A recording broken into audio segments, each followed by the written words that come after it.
Stay up to date with all that's happening with the new national party, NNP. Send us a message via text or WhatsApp on 405-8683 with your name, email, and constituency. Stay in the know with NNP. Get updated.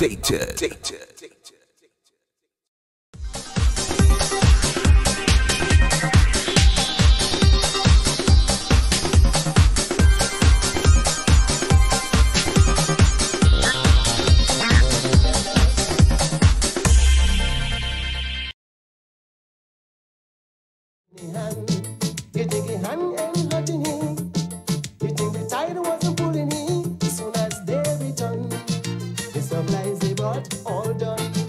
But when the next they come to them again, we just have to run.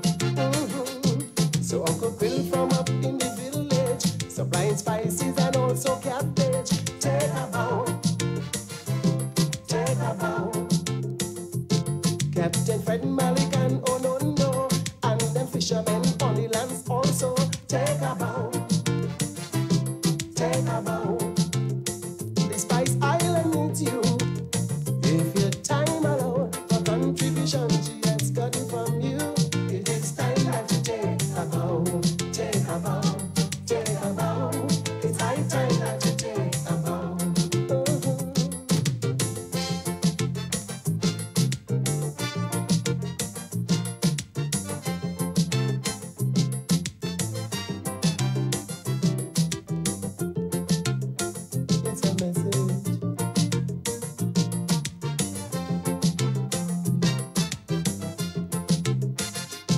Education, advanced or basic, we all need some to move along.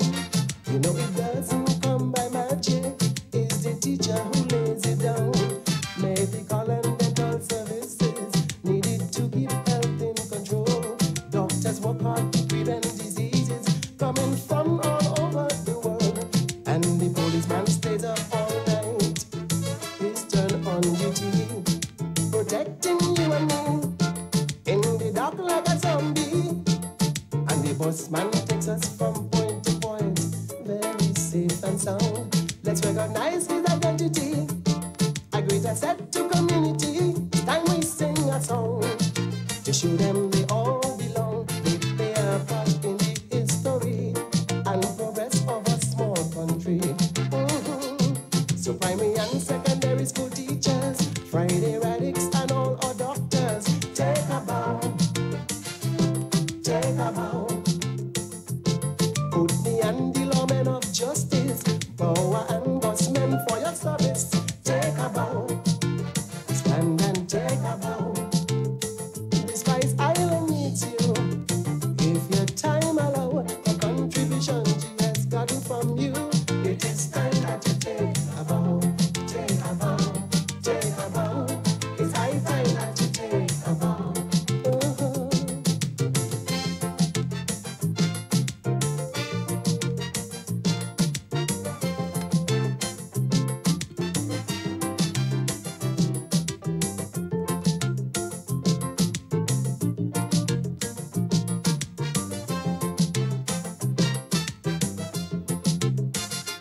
Sanitation never gets mentioned, but the place always bright and clean. The workers up early each morning with push broom, you hear them sweeping. But potholes are real hard avoiding, cause climate we cannot control. So the travel workers keep pouring Baba Green to cock up each hole. And the police band and DJs jamming every melody behind Jamo and Specky. Good morning to you, Grenada, Carriacou, and Martinique. Once again, it is time for Hard Talk. My name is Sheldon Scott. The other half of the Hard Talk team, he is out this morning. If you come out supporting me, now the time has come to show appreciation. Good morning to you, Devon. For the job you've done, keeping our music moving. Yes, indeed. 38 minutes after the hour of 10 o'clock, you've heard there from the Ministry of Youth and Sport. Yeah. You've heard quite a lot about different aspects of the governance of our country. Yeah. Musicians and all Calypsonians. We say a special good morning to all the listeners via 97.5 City Sound FM. Yeah, wherever you are, we hope that you're having a wonderful morning this morning and that everything is going your way. We also say a special good morning to those of you listening via CRFM. Yeah, community radio on your frequency modulated, broadcasting from up there in Monjaloo. Good morning to you, Campeche. And a good morning as well to our listeners via 92.9 Sister Ryle Radio in Carriacou. Good morning to the staff out there. And we hope you are having a fabulous day. And all the people of Carriacou and Petit Martinique, that you are having a wonderful day today. We know that, yeah, internet fixing up better and better day, man. Yeah. So just now, we know we will be seeing, you'll be hearing us better, and you're seeing us better, and all kind of things. Those of you that tune in online, like Carol and the entire staff out there at, yeah, Paddy's Enterprise. Good morning to the staff out there. And in Brooklyn, to all our Brooklyn listeners, those of you who are Grenadians, non-Grenadians, watch, it ain't no such thing as a non-Grenadian. It is a full Grenadian and you're a Grenadian in waiting. There's just two categories of people on earth. Grenadian and those who want to be Grenadians. You understand? Yeah. Because it ain't nobody who don't want to be a Grenadian. In the heart of hearts, they all want to be. So it have Grenadians and those who want to be Grenadians, right? So we say a special glorious Grenadian good morning to each and every one of you Sugars and the Jamaican squad out there in Brooklyn. Sugars, a long time we ain't shout you out, but we know you're listening, man.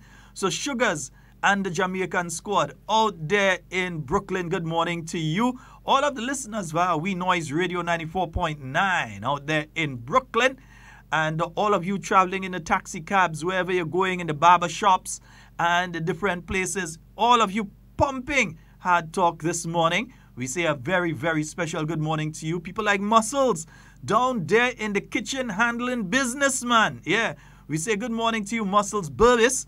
Good morning to you, bro. It's been a while since I've heard from you. Hope you're coming around this carnival season. I know it goes sometime, but we hope to see you. So we hope that you have a wonderful day today, bro. Zingo, let me ask you out on Zingo. Zingo, good morning. Mr. Watts, good morning to you, sir. We know you like this time of year. You don't have to bundle up too much when you're leaving home. When you're heading out there, you don't have to put on no windbreaker and this and that and the other. Yeah, it's much more nice weather this time of year. Nice? Yeah, but we know you still prefer to be down here eating a local fish direct from the water. One time you pass in the fish market and check the ladies. Huh? Nice. Beautiful. So, folks, yeah, just a note to those of you in St. George Southeast, and we have to do this quick because we have a guest about to come into the studio in a little while. So for those of you in St. George Southeast, the Honorable Gregory Bowen, he will not be in the constituency office tomorrow. All right, so those of you for St. George Southeast, the Honorable Gregory Bowen, he will not be at the constituency office tomorrow. So you can still go to the constituency office and speak to the wonderful staff there. Yeah, the ladies and so on. They can go and have a chat with them and they can pass on the information to him, but he has to travel on government business. So he will not be in office tomorrow, right? So just letting you know, because some of you may have planned, you decide that you ask the boss for a couple hours because you want to run and see the minister, but he will not be in office tomorrow. That's the Honorable Gregory Bowen. I'm pretty sure those of you for the Honorable Kate Skeeter Lewis would realize that she was not in office today because she was on another program a short while ago. So she is not in office this morning. You may see her this afternoon. Knowing Skeeter, she go run up there to try and see how much people she could see before. And so, you understand? They make her pass in Paradise and then head through Sea Moon. Yeah, it up in Tivoli and La Poetry. Yeah, they can drive in Ahoma and then come down the road in Conference. And yeah, she all over the place. All right? So the Honorable Kate Skeeter Lewis, she should be in a little later this morning, this afternoon, but she's not in right now because she's been on the GBN program. Also, remember the New National Party. Hey, good morning, Sheldon. You're locked in from Brooklyn. Grenadian by heart, man. You're a Grenadian. That's O'Connell Lander. He's listening in from Brooklyn this morning. He's sending his greetings to the people of Grenada. Those of you listening online, I'm seeing Sonia in early. I'm seeing Hannah. Remember to like and share the video. Devon, I know you go like and share the video from home too. Nice, yeah. I know Devon go like and he go and share the video from home. Like and share the video. All right, folks? Yeah, I see my technical man in cross post me this morning. I ain't seen the shares day this morning. My technical man leave me out this morning. Yeah. Play it over here. So like and share the program this morning. Cynthia, good morning to you as well. Yeah, so we have the General Council of the new National Party that will be taking place on Sunday. Unlike other people, we don't hide the fact that we're having a General Council. Yeah, we already have our date for National Convention and all of that. Hey, and for those of you that plan to be in Grenada around the carnival time, we have the NNP Fete. Yeah, you know, we just have that every year. You come up and you get food and all kind of thing. Nice, yeah. So we're having that this year again. Good morning, Nicole. Yeah, we have the NNP Fete coming up for the carnival season. That's going to be Carnival Saturday right here at the Mount Helicon. All right? Yeah, so organize yourself early to make sure that during Carnival Saturday, you could make a little pass up at Mount Helicon. Yeah, and you could get your local food. Full 100. Nice? Good. So the General Council of the new National Party, and we have a press release here, and as the constitution of our party dictates, we are expected to host 2 General Councils and a convention every year. We will be hosting our General Council on Sunday, the 26th of May, 2019 at the Boca Secondary School starting at 12 noon.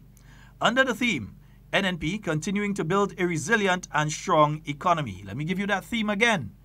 NNP continuing to build a resilient and strong economy.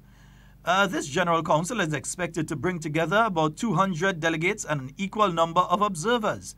The delegates will discuss the internal party activities, developments, and current political issues. Later in the afternoon, the gathering is expected to be addressed by the parliamentary representative, who will be allowed to speak to them on the issue of relevance as it relates to their constituency, ministries, and country. The political leader will then bring the curtains down with a wrap-up speech. So the parliamentary representatives, they will be allowed to speak on different issues on the constituencies, the ministries which they occupy and the country in general. And the political leader will bring the curtains down with a wrap-up speech. So that's a press release there from our new National Party. Nice. Yeah, that's a beautiful one, man.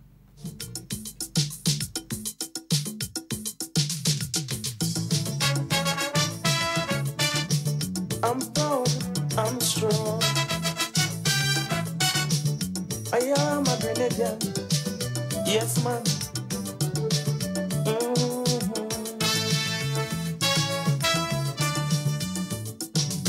Grenada, the land where I was born. I know you were suffering. Men have raped you and abused you and left you there crying. I devote my heart, my body, and my soul. As I said, we will be having a guest in at 11 o'clock with us. It's now 10:46. I haven't got diamond, silver, or even gold. We have to send our congratulations to East, West, North, and South for gold medal number 15, Grenada. At the Chelsea Flower Show. Sweet. See Trinidad making a big thing out of them winning a gold medal at the Chelsea Flower Show. Ever. Welcome to the club, Trinidad. We've been doing that for a while now. Grenada has won its 15th gold medal at the Chelsea Flower Show. So right here by your side. The Spice of the Caribbean doing it once again. Wrong you to wipe your weeping eye.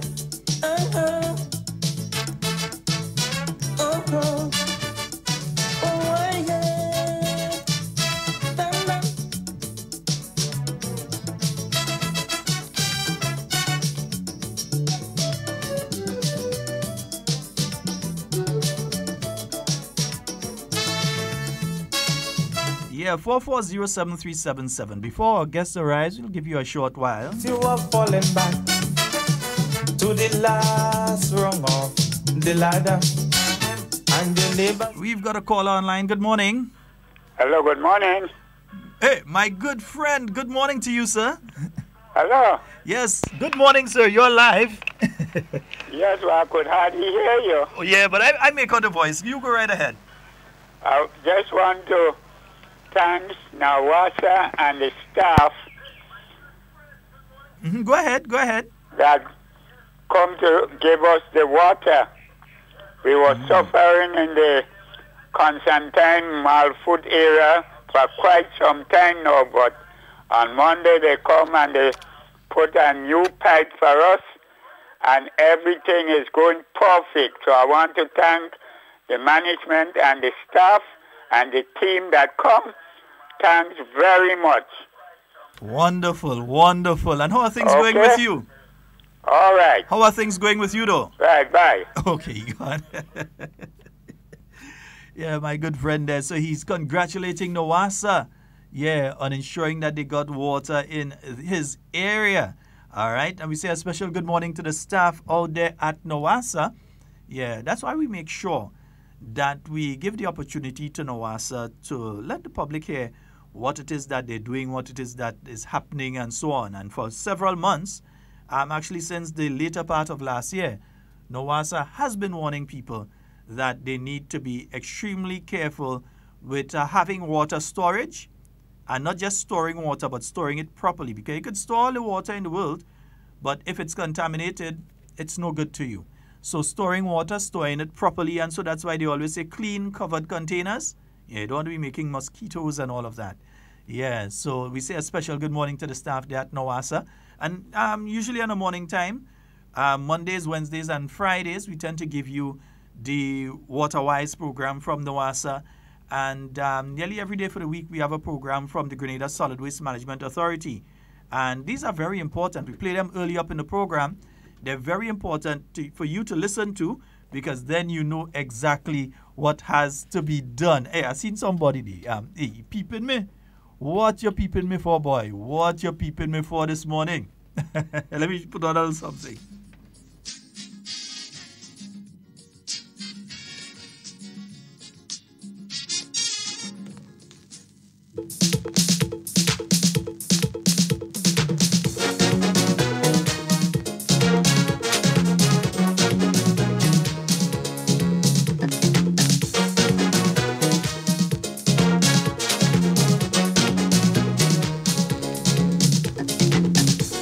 So let me read that press release again. As the constitution of our party states, we are expected to host 2 general councils and a convention every year. We will be hosting our general council on Sunday, the 26th of May, that's this Sunday, at the Boca Secondary School starting at 12 noon, under the theme, NNP continuing to build a resilient and strong economy. This general council is expected to bring together about 200 delegates and an equal number of observers. The delegates will discuss internal party activities, developments, and current political issues. Later in the afternoon, the gathering is expected to be addressed by the parliamentary representatives who will speak to them on the issues of relevance as it relates to their constituencies, ministries, and the country. The political leader will then bring the curtains down with a wrap-up speech. Yeah. So members of the media take note, because the media know when it comes to NNP General Council. You could come. You can't come during the closed session, but you could come during the open session. So you'll get a notification, so you could other people know why you come to the General Council and thing. And then afterwards, say the media bias and the media only bring in NNP thing. If you don't invite them and you don't want them come, or when they come and tell them there's a closed thing, they can't come, then what you expect? Huh? But NNP, we have the closed session where you discuss your business and thing. And then you have the open session where the media can come in and they can hear the different presentations and thing. All right? Nice. Radio station. We have come a long way. We had several years ago developed local industries. We have come a long way. We have a cricketer playing now on the West Indies. But with retrenchment and unemployment figures on the rise, government's incompetencies among the people's cries. It is time to face the music, my friend, and realize we have come a long way. Good morning to you, Denise and Pele. Good morning to you, Junior and Nisha. Hey, my good friend, Miss Grant. Good morning to you. Avron, good morning, my bro. We have a call online. Good morning. Good morning, Brother Sheldon. Hey, morning. How are you doing? Good morning, Brother Sheldon. I would say congratulations to Honorable Kate Lewis, the Minister of Youth, for receiving a master's degree. Because she's a multi-talented young lady. Mm-hmm. She worked hard. And when you look at the people in NMP, they could take on many jobs because they're multi-talented and they know what they're doing. And they continue to demonstrate hard work and dedication. And I want to say congratulations to Sister Kate for being successful in receiving her master's degree. I want to say to the people at St. John Northwest, Saturday coming will be the health fair, and asking all the women of St. John Northwest to go out and to make sure that everything is okay with them in health. So I want to say congratulations to Sister Kate.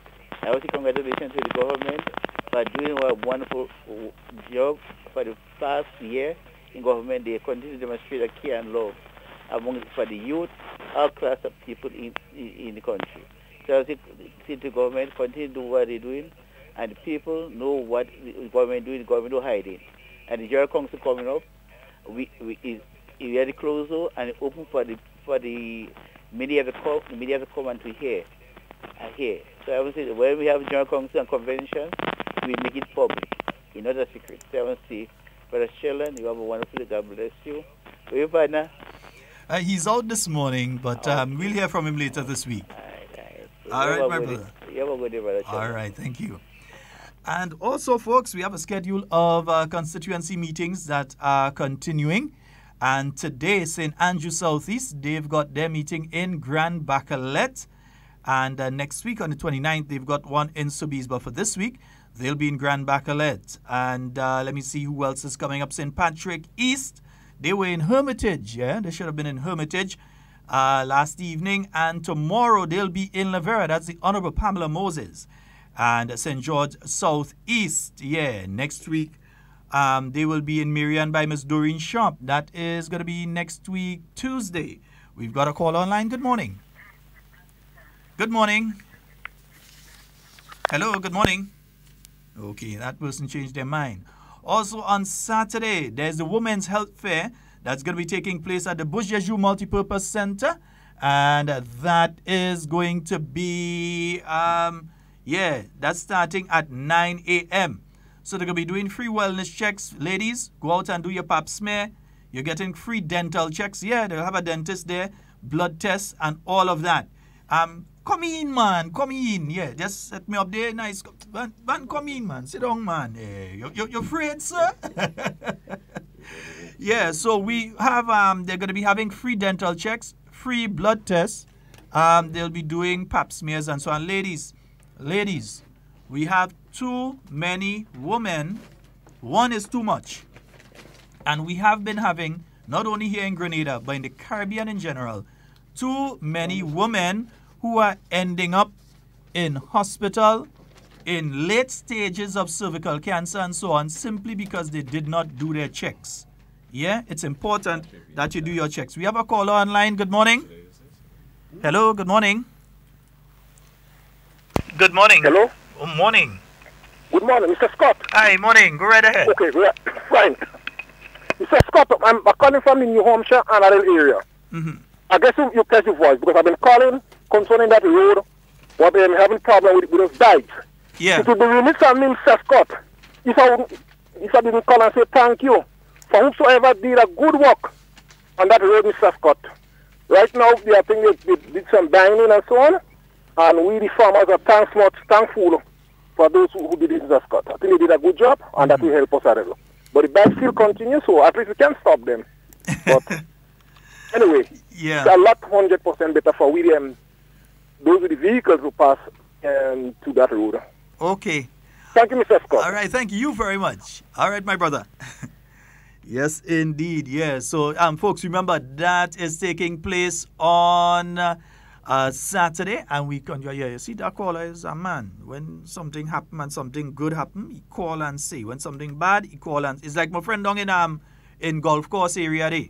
Yeah, if she call and she say, listen, that drain had to clean.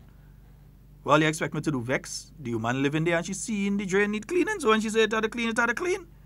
She look, she say, hey, that's the brick. Old people go in there and they can't enter on the beach properly. They had to climb down on stone, they could fall and thing, fix it. It get fixed, she call back and she say, it fixed. The drain clean, she call back and he say, clean. I like people like that. I like people so. But one thing I have to say before we move over to our guests though, we have a issue with some people who are indiscriminately dumping garbage. I realize some people, some quote-unquote nasty people, are throwing their garbage over by the foliage area. Yeah? You don't generally see it if you're driving because you're paying attention to the road. Yeah? And even if you're in a vehicle, you're not generally paying attention there. But there are individuals who are taking bags of garbage, it seems, and flinging it over this side by the foliage area as you're heading out of Belmont there. And they need to stop. We need to put a camera there and get the number of the vehicle, and so they're doing that and hit them some heavy charge. Because I can't understand how you could consider to do that. When there's garbage collection throughout the island, why would you have to take your garbage now and throw it over the foliage? That's just nasty on behalf of some people, man. Only have to stop that. Yeah? That wrong. Don't do it. Okay? Yeah, don't do that. All right, so we're going to take a short break. We're going back right now with our guests.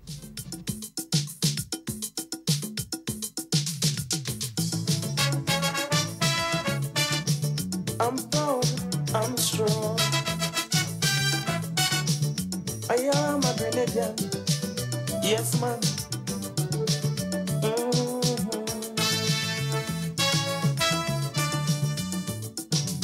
Grenada, the land where I was born. I know you were suffering. Men have raped you and abused you and left you there. So those of you who are looking at us online, you would be pleased to see that we have in studio with us a wonderful young person. You understand? Yes, I have in studio with me Senator the Honorable Judd Cadet. Good morning to you, sir. Good morning to you, Senator Scott. I always pay homage to that name, Senator Scott, because you're one of my favorite senators in the Senate. I always ensure that I tune in to hear your contribution. And back in the days. Oh yes, well, I mean, it wasn't so far for that. But I want to say it's a pleasure to be here. This is my first time being here since after the general election and after my appointment in the Senate. As well as I think we have made so much progress as a government and as a party. And as a youth, that I think it's important as well to have that sort of discussion so that the public, the nation and the young person of this country can have a understanding what we're being up to. Well, as we go into the discussion, first of all, though, there may be many individuals out there who really don't know Judd Cadet. That's understandable. I didn't think you'll be from St. Andrews and you don't know Judd Cadet. But next thing you're from St. Andrews, but you're always home and you're inside and you doesn't come outside and things, so you don't know who's Judd Cadet. Give us a little rundown on who is Senator Judd Cadet. Well, yes, so I am from Granborough, St. Andrew. I reside there. I grew up, I spent some time, my father, my grandparents, when they were Stringberry, I can say in Paradise, really. But I now currently reside in Granborough. That's where I've known since about 5-year-old. I've been living in Granborough. And currently I am a student at the St. George's University. I'm also, I work with with the company. And also, I also the president of the New National Party Youth Arm. I'm also involved in a lot of community and constituency work. It's important for persons to understand that. I've also the Carriacou Youth Ambassador previously, and also I was involved in the TAMCC. I was the student representative, council president there as well, the SRC president. So I'm not sure how much more I can go in, but I think this should give most person a synopsis of who Let me throw a curveball at you. Mm-hmm. I hear you was an athlete too. Well, yes. And I hear you was a good one too. Well, that too. So I hear. Yeah, well, I represented Grenada at the Commonwealth Youth Games in England in 2011. I was also, when I was in Grenville Secondary School, I was one of the junior champ and the overall best male in 2010. My best time at the time at 15 years was in the 400 meter, 49 point something.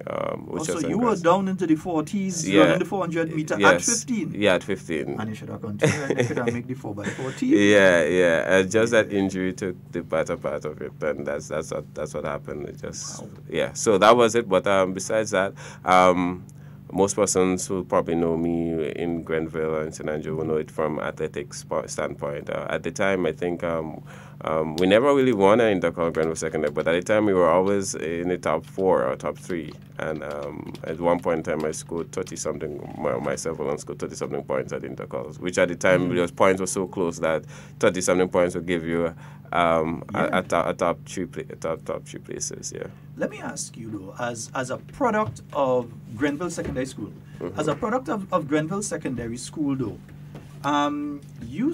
there's a lot of things. I tend to think that, and thank you very much, Ms. Duncan. You're welcome. All right. A lot of folks tend to think that schools like Grenville Secondary and so can't win intercall. I tend to think differently. Yeah, I tend believe, to think it's just a mentality. Yeah, I tend to believe that differently as well. Because at the time when I was in Grenville Secondary School, I must say though, when I did common entrance, I came from St. Andrew's Roman Catholic School. I mean, I've always liked the school. I don't know why. I think maybe because that my parents went there. Mm-hmm. So I've always wanted to go there. So that was my first choice. Second generation Grenville Secondary School. Grenville Secondary School, big up yourself. Yeah, so I've always wanted to go there. So for some reason. Mm-hmm. And then I've always so that was my first choice on my paper for common entrance. So I've done it. And I think to be very honest, I think Grenville Secondary is responsible for really molding me because I remember when I was in Form 2 or Form 3, the principal came in the class and she said, we have Brain B and we want persons to who wish to take part. And I put up my hand. And we started there. So started in the Brain B. I won the Brain B preliminary rounds. And I went straight to the finals. The finals was mainly Westmoreland Convent in Tonga. We're the only school from St. Andrews, really, that was in the finals. Also in the Knowledge Bowl, when we were there again, I captained the team. We take it to the semifinals for the first time. The interesting thing about that Knowledge Bowl was that we beat Convent in St. George. We beat them in the prelims round. Then we go on with deep. They had one game, to get back in. They won that game. And then when we deep, we got them back in the semifinals. And they took that was vengeance. They didn't have mercy on us at all. So, and that's a big thing. But besides that, the teachers, the principal, the whole community there was very supportive in sports and everything. I mean, even when I left school and I went to TAMCC, they were very supportive of me. So I think they were quite responsible for really who I am now. But you're a prime example of what Prime Minister always speaks about. He speaks about that marriage between academics and sports.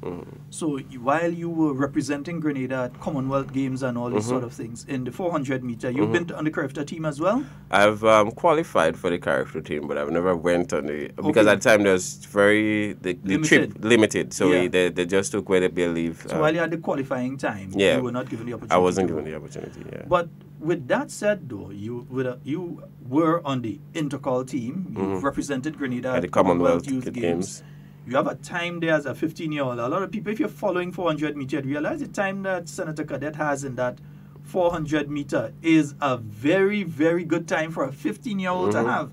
Because there are guys right now who are in their 20s and representing their country from all over, including Jamaica, who run in 50s. Yes. So, and you had a 40-something. In fact, the guy who won Carriacou with that year ran like 48 something, and if I believe I could have gotten that, but because Intercall was in sometime March, Carriacou was in April. When I won that, there was no sort of competition, anything like that. Incrementally. So I think I could have won that, but I mean, so he won it with 48, and I was running 49. Wow. So yeah. Folks, one thing is not just following sports. You must always check the times and distances and so. All right, we have some athletes. In fact, the there. guy today, which is how you call him, Marshall Cedeño. Yeah, Michael Cedeño out of Trinidad. Trinidad, yeah. Yeah, because he's part of the 4x4 4x4 team, that yeah. just won the gold medal at the relays. Yeah, I ran with him as well in Commonwealth Youth Games and as well, yeah. So it was really good. So right now you could have beaten Cedeño. Why not? We will work on that. We ain't giving up. Yeah.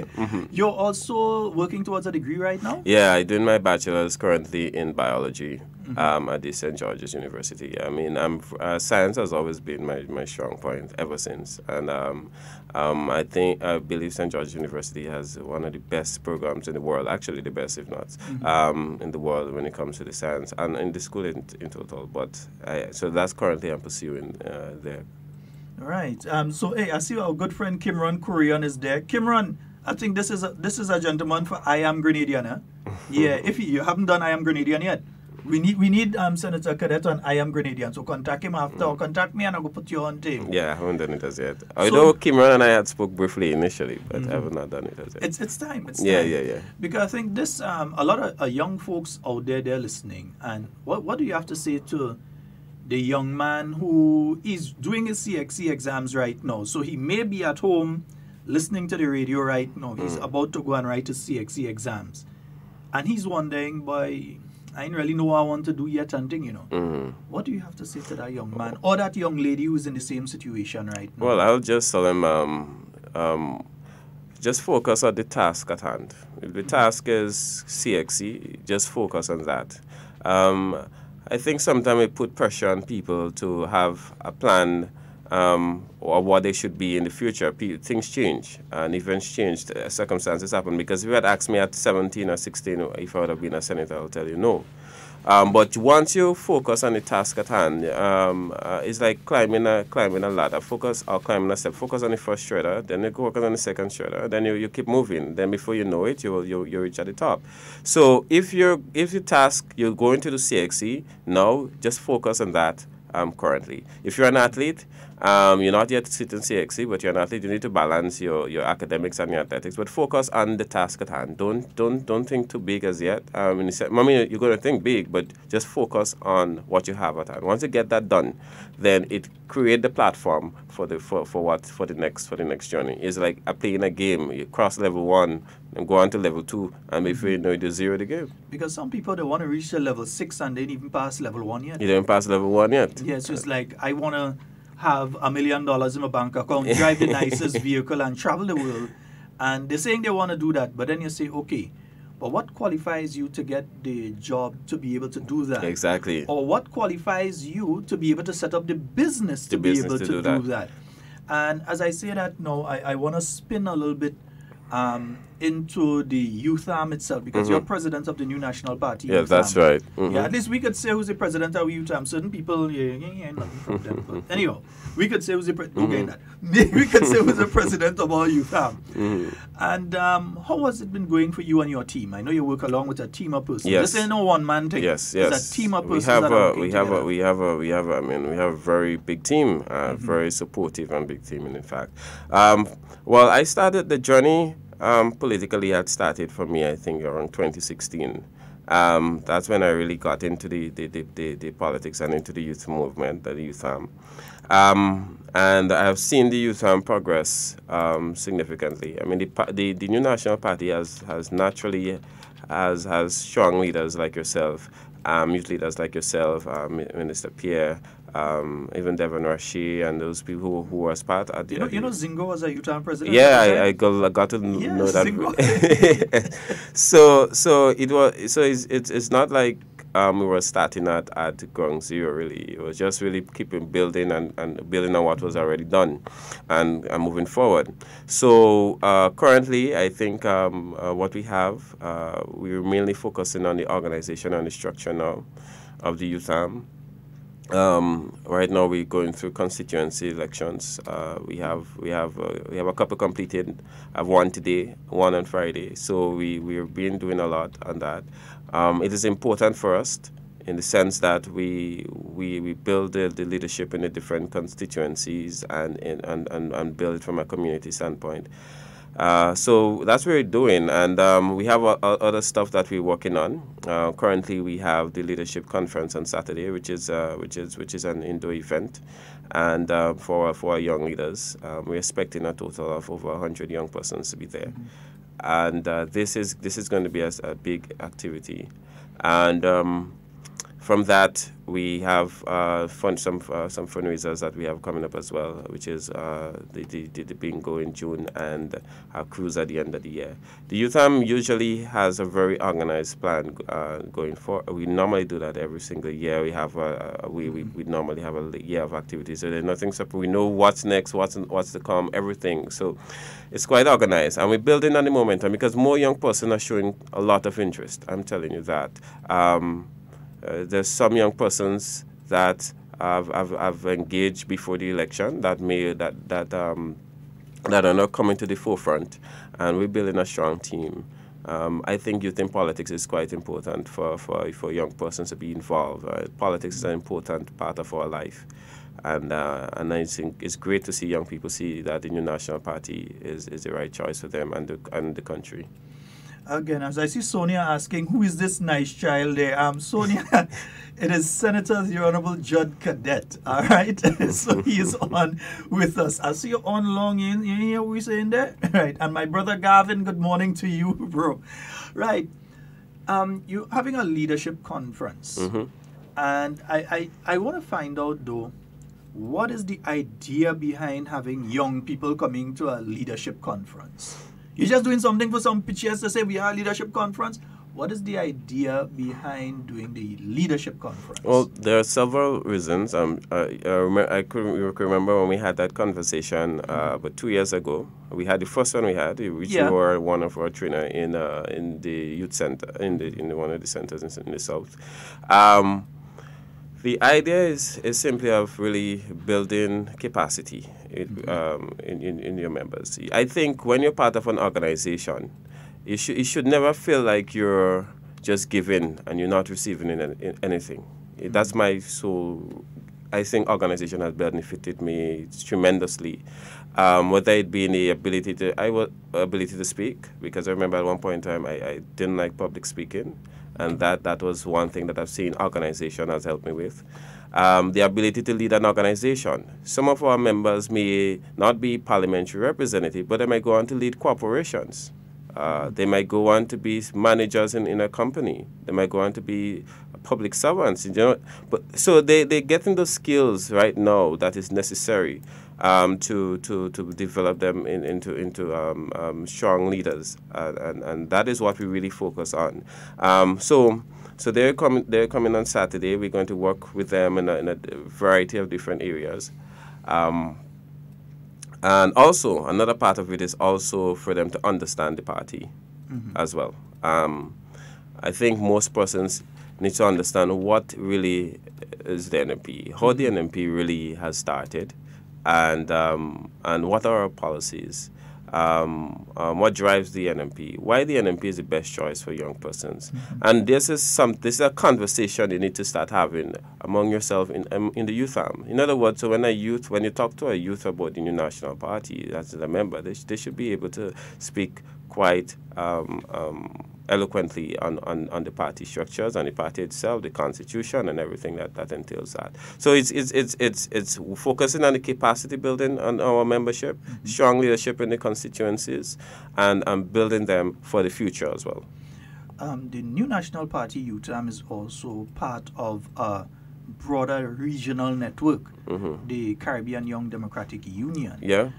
Which you're in contact nearly on a, well, not, I would have said daily basis if it was not on an hourly basis, because I know I'm still in touch with some of them myself, but you're in touch with the youth arms of political organizations in Dominica, in St. Kitts, in St. Lucia, in Jamaica, and even youth leaders who may not be part of that network, but youth leaders in other Caribbean territories. In other conservative territories. Even in parts of Africa. Yeah. You're in contact with other youth and so on.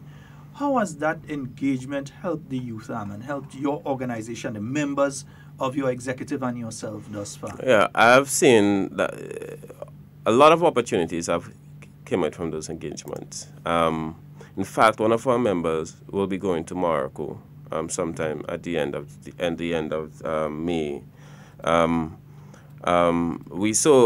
They have given us, again, building capacity in our in our members. They have helped with providing some level of opportunities, training, guidance into managing a youth organization. This is quite important because not everyone may be able to represent on the National Youth Executive, but some will be able to represent on the committee of the CYDU or the IYDU. And they get opportunities because currently we hold the chairmanship of the CYDU. We had elections last week, and we won the chairmanship position. For the second time? For the second time. Same person? Same person. Okay. So we have that. We had the general secretary position as well. So the opportunities has been endless when it comes to the relationship that we had with the New National Party and the CYDU and the IYDU. There have been regional trainings around the Caribbean. There have been regional trainings. We had members attending to St. Kitts, Belize. Recently we had a team went to Belize. A team went to St. Kitts, to St. Lucia recently, and we have a small conference here in June, from June 13th to the 16th. Again, our members and other youth members from the region will be here in Grenada. So the opportunities in the New National Party, as I said, is endless. There's upward growth, and most persons who joins the party has seen that for themselves. Nice. And so we've seen the CYDU. We held the deputy chairmanship at CYDU before. Yes, yourself. I know.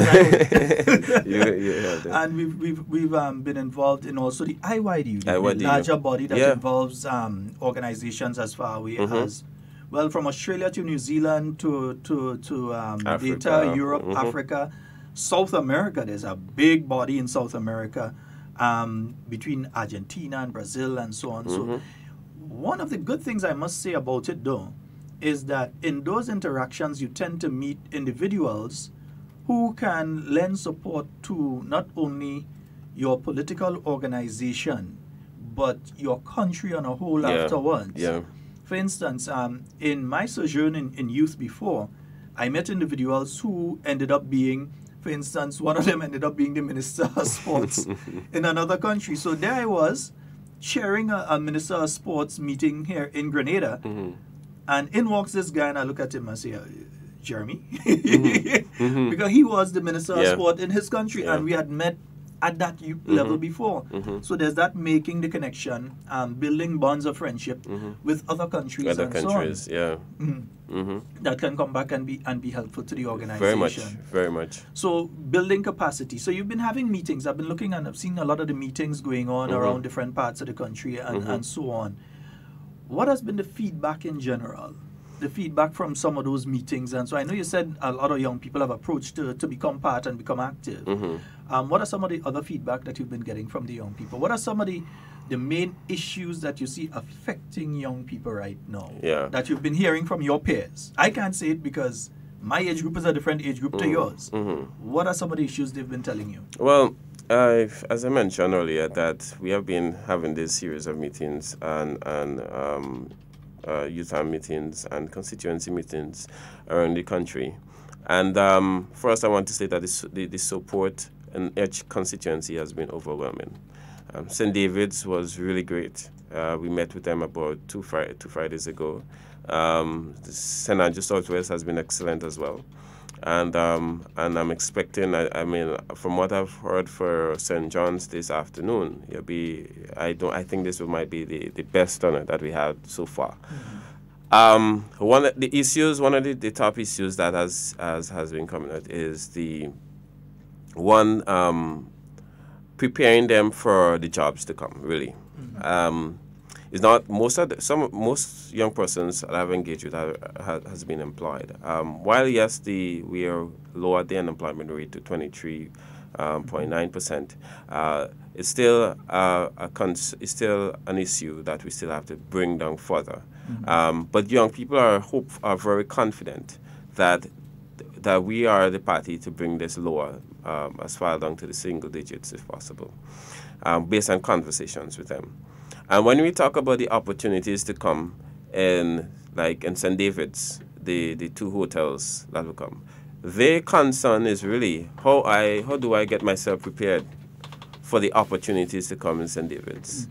And that is why we start talking about auxiliary services. We may not be directly involved in the hotel business, but what you will see happening is some new types of business that will assist, that bring some level of aid to the service, whether it be your small manufacturer, your manufacturing products, whether it is taxi service.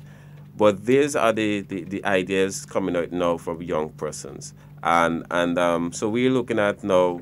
The idea of training is an important part of it, and how do we prepare them for those sort of opportunity. The other area is how do we utilize information communication technology as a source of employment, and how do we utilize that in a big way. That has been a conversation with a lot of young persons. That's another area that they want us to focus on. Information communication technology. But I must say though, when we look at the jobs that are available, you're seeing jobs that are available that is leaning to those sectors. You look at Carriacou, for example, and recently you had a vacancy for a drone operator. It's saying something. It's saying that we need to prepare our young persons for those jobs. So the idea is not only jobs, but how are we going to. The concern is not only a job, but how are we going to prepare them for the jobs to come? And that is the discussion that we're having. And the training, the proper training, not just training, but the proper training, the skill set that is needed for when those jobs come, that our people fit that vacancies. Now, you mentioned the projects in St. David and so on, and the opportunities available. I think a lot of persons have been left with the impression that when we speak about opportunities, like for instance, a hotel is starting up, two are starting up in St. David, and possibly some in some other areas, but that is not my announcement to make, that we're only speaking about people that are going to go there to serve food, to make beds, to clean rooms, to cook food, to do the gardening. Some people feel it's just those sort of jobs. And what you've just explained is that, no, you're not just speaking about those. Yes, those are some of those. But you're also speaking of starting your own business to provide a service there. So precisely, the 10 guys between Malmont and wherever that may decide that, hey, we are going to go and learn. We're going to do a course through Manu or Empower or one of the programs to go and learn how to fix electronics. Send us by Telfas. Let's learn how to do refrigeration or wherever. Or send us by Mr. Pounder. Let's learn how to do refrigeration and AC and all of these kind of things. And then that when the hotel has an issue, they call their company. That they are offering that service to them. But they can also offer that service to the general public. Rather than going to work with the hotel, and if there's an issue with the hotel, then their job is in danger also. That they are offering that service. The guys who may say, let's form a cooperative. My father has some land here. My mother has some land there. Let's start to provide, whether it's sweet peppers, whether it's lettuce, that you know they're going to need nearly daily, yes, and so on. But to provide these auxiliary services, and you mentioned that, auxiliary services to the hotel. I just thought I should point that out because you were very clear. You said opportunities and to provide auxiliary services. Exactly. And that's very clear, as I told you, when we talk about discussion. One of the area was art, right, and crafts. There was this concern that as well, that we, because we have focused so much on traditional fields, that a lot of young persons who were interested in the arts and craft earlier in school, we have never showed them so much interest, and now we're losing out on a big opportunity when it comes to the art and craft sector. In fact, Nagib said it himself, of Silver Sands, that when he came here, wanted to buy art, and he went around the country looking for art until he had to go to Africa and bring in and brought those pieces of art. So I think it is important that we focus on the arts and craft as an next auxiliary area as well, that will supply those high-end hotels, because we have to look at the types of hotels that are coming. It's not no ordinary types that they're attracting guests that you call high net worth and ultra high net worth individuals, and they're spending a lot of money on those things. So we have to prepare our young persons. We have to prepare our young people for those opportunities. And that is sort of conversation that we're having, and how do we get them prepared? So the young people know that the opportunities are there. How they now want to prepare themselves for those opportunities. We've even been speaking about the oil and gas exploration, and now you have young people asking, now, how can I prepare myself? Yes. Because you don't want Grenada go into it, and then the young people, or people in Grenada generally, are not the ones that, as happened in some other countries, you realize, you see some guys from Texas come and they're holding the heavy jobs with all the money and the local people. So some of the young people have been asking about that as well. How do they go and get training in these areas? And how do they set up businesses to offer services to these areas as well? What are some of the other issues that you've had? You've mentioned this one. And what are some of the other issues? And we'll circle back to this one because there's a wider discussion on that. Even though we have half hour, wider discussion on that. We'll open the phone lines in the last 15 minutes. What are some of the other issues that you've been hearing from the young people? Another issue has been the training as it relates to, I don't want to speak about training, but this one is specific to assistance when it comes to small businesses, right? So while I mentioned opportunities earlier, so if one has identified an opportunity, now how are we going to help them achieve that? If I have the training, if I identify the opportunity, now how do you help me to get that sort of opportunity in terms of business-wise?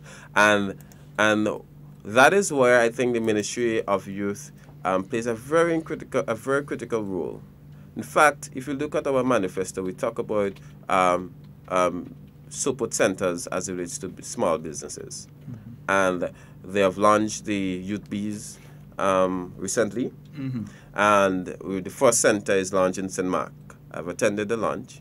And this is going to, so that's that sort of question that that particular youth would asking himself or asking me, it's now going to be answered. To the young person on the west side, there's now being answered. Now they can go to the center there and get that sort of startup that they need, the support that they need, even direct in the direction in terms of seed capital that is needed for them to start the business. So that is one. That's another area that has been coming up from our discussion. Now I believe that the youth base a couple more centers will be launched across the island. So hopefully St. David's, the young person in St. David's and St. Andrews and in the south will now get that sort of opportunity that is afforded. So this is just the first in a few. In a few to come. And the services that they're going to offer are counseling services. Counseling services, even the, small grants or grant funding opportunities, show them funding opportunities that is available, as well as helping them with their business plans and marketing and developing the product from an idea to actually a product. So they're going to help them go right through. They have the experts that is helping them in that area. Now, as you're on that one, you mentioned the business plan, because we realize a lot of young people, that's the main problem they have. One of the two main problems they have. One is that they don't have anything to stand security with. You're 18, you're 19, you're 20, you're 21. you don't have a set of land to go to the bank and say, well, I have this land to use as security. I want X amount of money. Or I have this amount of money in the bank and I want to borrow against it. Generally, they don't have that. So this is showing young people how to work around that and to work with them to be able to obtain funding. But also the other thing is sometimes even if they have that, they don't know how to put together a proper business plan. And even if they have the proper business plan, they have the security, they set up the business, but it's kind of bung away. As soon as they get some money, they decide they're going in VIP in all fed. VIP in all fed, and that's what's happening. Drink the premium drinks, drink the premium drinks. I'm going on lime in not even Trinidad, I'm going on lime in Miami for the weekend and Miami for the weekend, yes. Yeah, and I think a lot of young people find themselves, who start businesses, find themselves in that, and they decide, okay, I'm going and buy the most expensive, baddest ride with all the features, and they end up in problems. Yes, that is true. And that is one of the areas that we want to focus on when it comes to the youth bees as well, to direct them as how to manage their finance. Because sometimes what happens is that they cannot make the distinction, some of them, or they get carried away when they see money. They cannot make the distinction within them paying themselves a salary and the company has its money. So if your salary is $2,000 a month, that is it. You take your $2,000. What happens? You interferes with the company money, and before you know it, the company don't have no money. You cannot buy product. You cannot buy the raw materials that is needed to continue your service of your company. So that is what we're trying to avoid. The sort of thinking. Although statistically, it has said that 9 out of every 10 startups fail within the first 3 to 5 years. So with that stats in mind, you have to design programs to address that, and that is why again. And that's not just a figure for Grenada. That's just general. That's a worldwide. That's figure. A worldwide. That's a worldwide concept. Stat. So we have to understand that because we understand that we start that sort of programs. Okay. So what are some of the any other issue that you find? Yeah. You're lining on the blocks with some guys, and you start to hear a talk. What are some of the issues that come out there? Well, there's an issue again, agriculture. But before I go into agriculture, I want to talk about a bit on education. Education is another area that you hear a lot of, not only youth, but you hear a lot of people talking. Is the current curriculum addressing the needs? That's a discussion that the youths are having among themselves. Because we are leaving school. I left school with 10 subjects. And the question is, did that 10 subject was enough for me to get a job, to make it in the area or in any company, and that's how young people start seeing it. Is that you live in school with all the subjects, and not, so the question is our current curriculum or educational system is meeting the needs or the demands of our country? And that is the discussion. But what is important, though, is that when you have the program like the Imani program, that is not only training, but a given opportunity for further education. Because you look at the more young persons is coming out with O-levels and A-levels, and now bachelors. The dynamics are shifting. And what this means is that the new Imani program, as you would have seen, is that we had 21 graduates this last weekend, on Saturday, in different areas. 23 if you count the member of staff and the minister. And the minister. All right, I must say congratulations to those trainees. In fact, I know a couple of them personally. Lindy and I went to same primary school together, and we have a very good friendship. I remember one of them, Maxwell Ramsey. I know you wouldn't mind me calling his name. We were athletes together. Well, he was really good as well. And remember, he was in the Imani program, and I said, Maxwell, I think the most important thing is that you have to continue to further your education.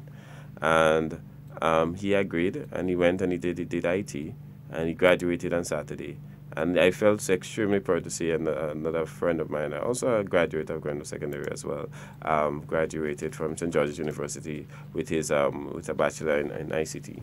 So what this is showing that a lot of young persons are moving towards getting themselves equipped and the employable skills that is needed, so that they can fill the job market. So that is why I think we need more opportunities coming there in education. That is why government is investing heavily in education. I mean, for the last 5 years, we have given over 1,000 scholarships. That's record numbers. And so more need to be given. And not only in traditional areas, but we have to look at untraditional areas, in the skills areas. Because when you look at the IMF report and we talk about a mismatch of skills, we have to look at how do we remedy the situation. With my discussion with guys on the block, I must say that the views are quite changing, in the sense that before you would hear the complain a lot, but now we have programs designed specifically for them. The Empower, Project Fly. These are programs that are engaging those young persons. I mean, I've seen so many of some of them, their lives change drastically. Sometimes you can't find any of them on the block, really. Some of them, you can't find them again. So if you have to take a chill with them, you have to call them now and say, yo, when we're chilling and you see you for a time, that's how you have to roll now. So, but they probably, their really aim is developing the skills as well. I mean, it's not far from what the others have mentioned. It's really about developing the skill for the construction areas and agriculture. They have really keen interest in agriculture. But you mentioned agriculture, but there seemed to be the idea that youth are not interested, not just involved, but not interested in agriculture, and that government has not been placing a serious focus on agriculture. You hear some people saying that. I mean, I ain't believe it, but you hear some people saying that. What is your response to them? I totally disagree with the fact that youth are not interested. In fact, if you listen, most of the time, young people are mainly interested in agriculture. In fact, the discussion on agriculture is mainly among youth, if you ask me. And government is investing a lot in the youth in agriculture. They have a program that they call Youth in Agriculture. I think the last budget there was $300,000 budgeted there. The land bank policy that is developing is mainly identifying lands for young persons so that they can get access to lands to the farming, and as well as looking at cooperatives for young persons to start as it relates to farming the cooperative to do agriculture as well. Why I believe that we had that scenario, maybe this discussion that youth are not interested in agriculture is I feel is a traditional concept, in the sense that most parents, when the child goes into school, agricultural science is a subject that you may not want to see on the list of CXC. And that's where the challenge has become. But when the child is at an age that when he starts able to have its own viewpoint on things, he starts seeing agriculture as an opportunity for economic development and personal development. And that is what I'm seeing now. Because I had agriculture on my list for Form 4, and I dropped it, to be honest. I dropped it. My father is a farmer. And I dropped it because I was like, the pressure, the stigma that was attached then. Mm-hmm. But I am more inclined, in fact, to get into do agriculture now. And I'm regretting the fact that I didn't do it.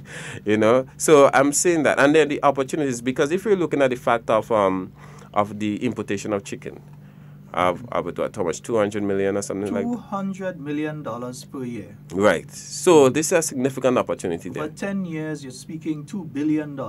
Right. Chicken Grenadians. $2 billion every 10 years. So if you just look at it, look at that. That's a golden opportunity there. Mm-hmm. Right? And I'm hearing more young person talking about going into poultry.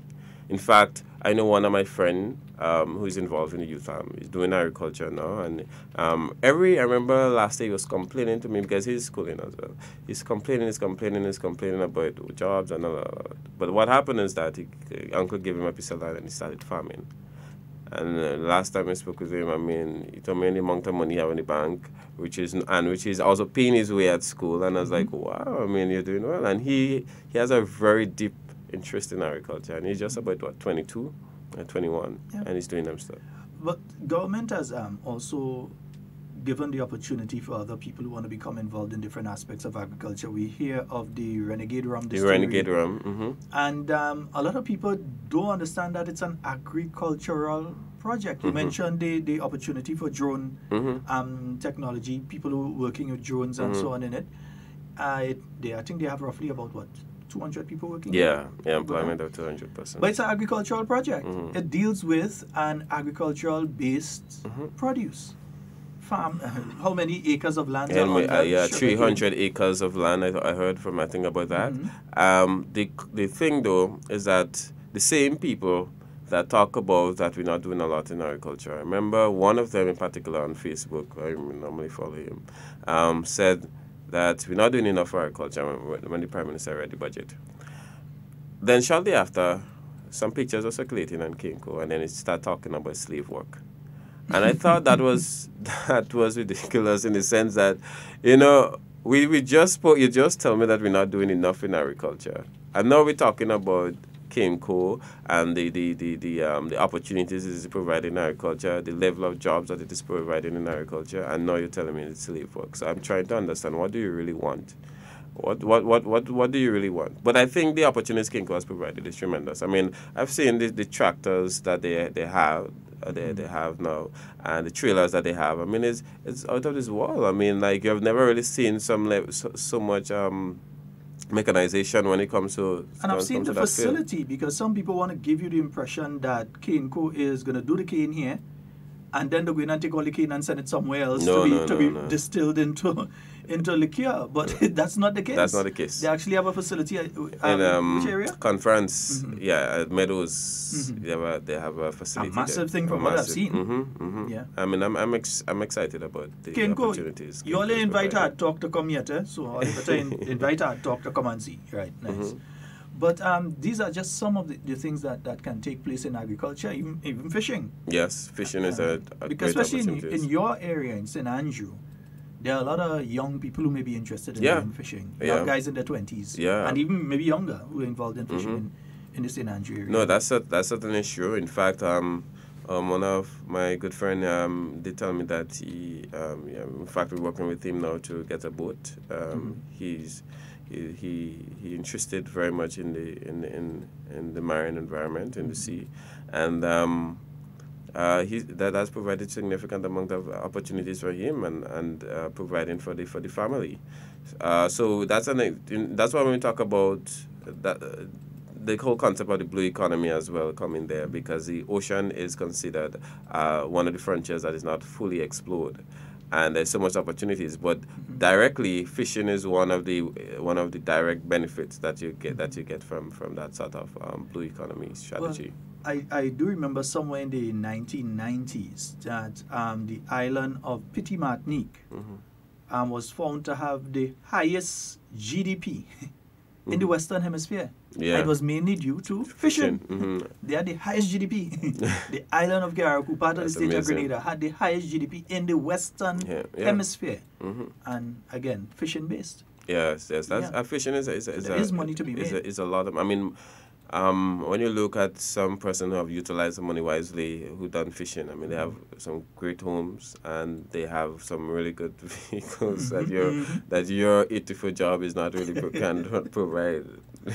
And then there's the health benefits too. And then the health benefits. And because if we eat more of the fish and less of the chicken, we could cut that $200 million down significantly. That's true. And I could cut that down significantly as well. You spoke earlier of the educational component, and I want to ask you that question because there's this impression that young people who are in the Imani program are failures, or that they're less intelligent than other young people. I could remember when we were starting back the Imani program back in 2013.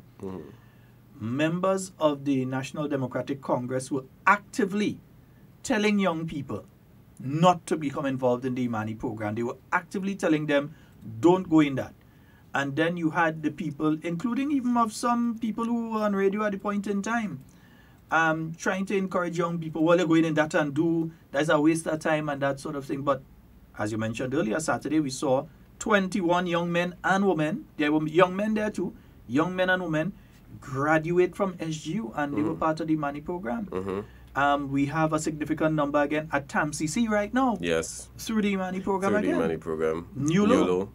And also a lot of them doing certified programs. They're becoming NTs. Grace typing? Yeah, they are getting a CVQ in different areas. So it's great. I mean, Sheldon, I must say that also that I was at one point in time an Imani trainee.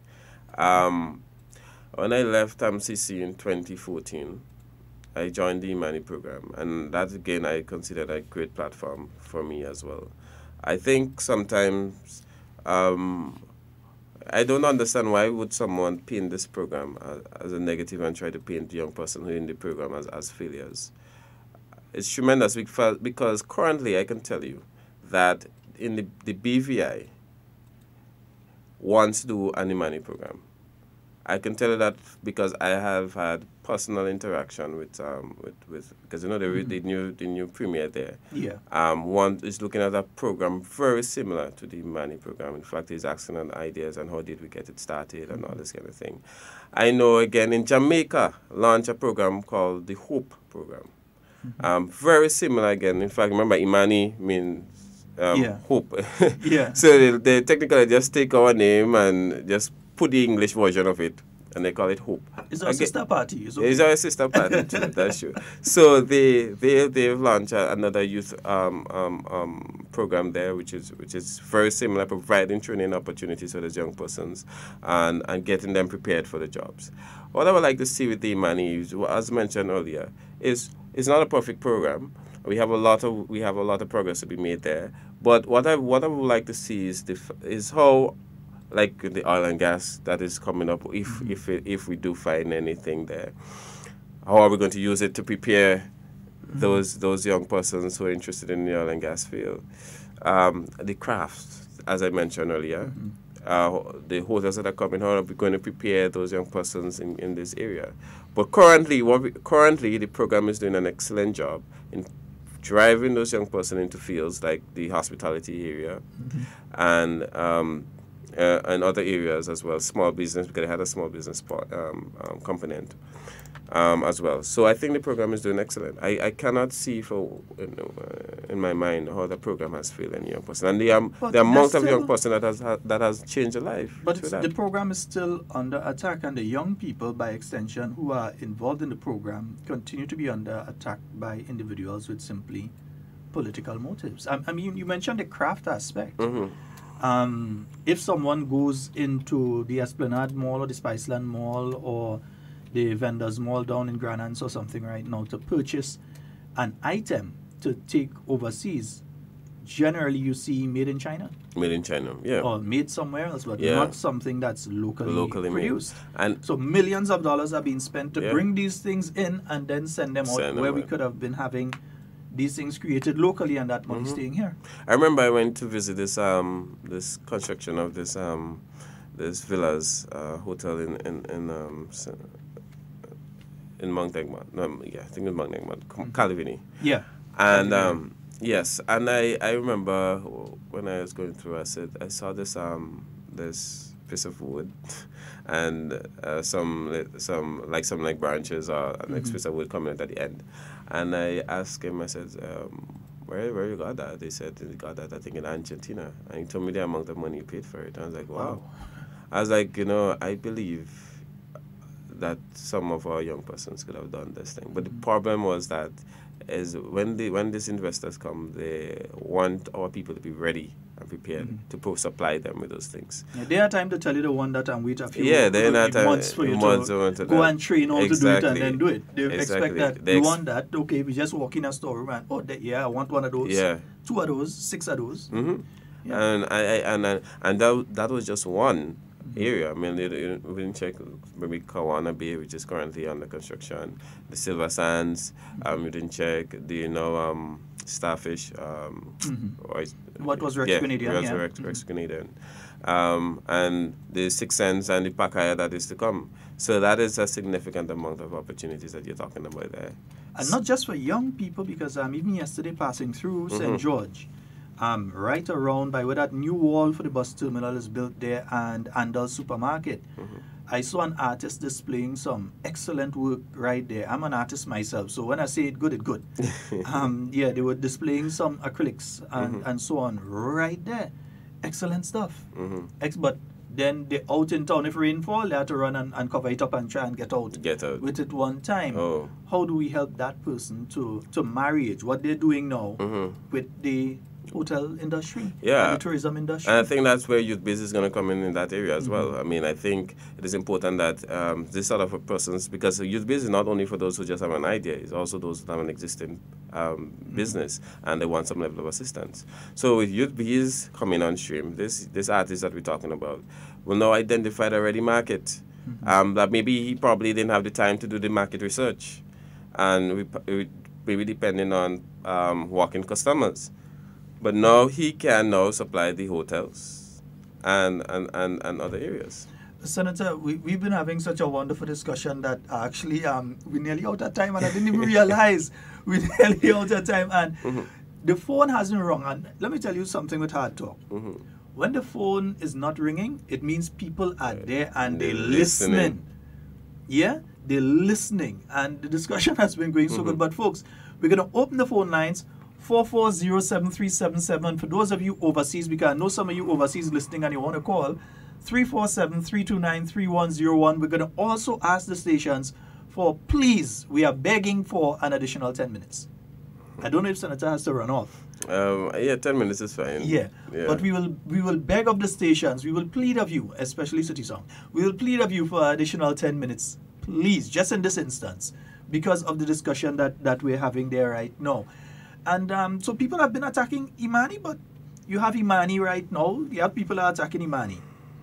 And while they're attacking Imani, you have Imani trainees in China right now studying towards a degree. Towards a degree, yes. You have them in Cuba. Yeah, as well in Texas. Yeah. I know one of my good friend again is in Texas. She's doing her master's actually.